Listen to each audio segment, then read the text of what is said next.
Adjor, adjor. May 30.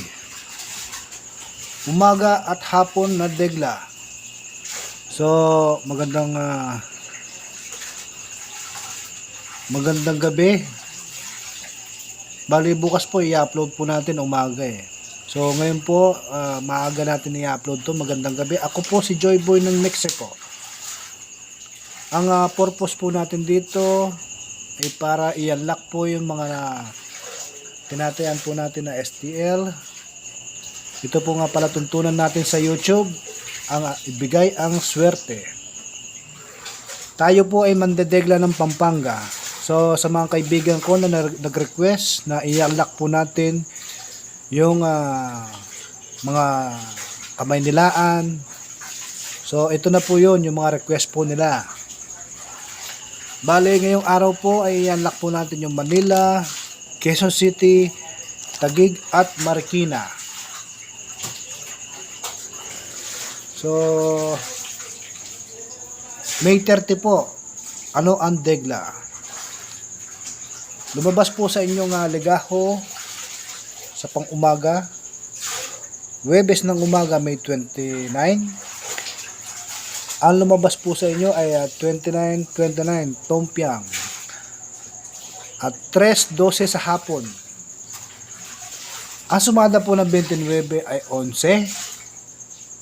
At sa hapon naman po, ang sumada ng 3 ay 12 at 21. At ang sumada po ng 12 ay 3. So, ito pong mga nasabi na to, ito po yung mga sumada na ang kalalabasan po niyan. Ang tanong, may kasiguraduhan po ba na lalabas yan? Wala po. Kasi ito pong mga nasabi ko ay haka-haka lang at kuro-kuro. Wala pong kasiguraduhan na ito lalabas.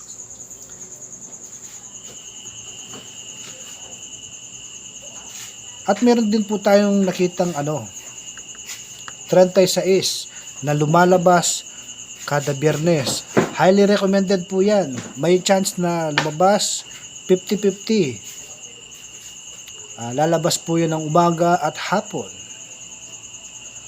So ngayong araw po ay i-unlock lang po natin umaga at saka hapon. Kasi ito lang po nakita natin sa mga legaho ng nationwide.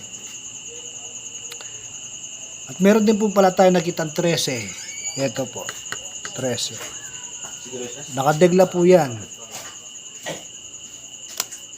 So, yan lang po yung mga degla po natin ngayong May 30. I-upload na po natin to para updated po kayo kasi madami po tayong ina-upload. So, yun lamang po. Manila, May 30. Adjor!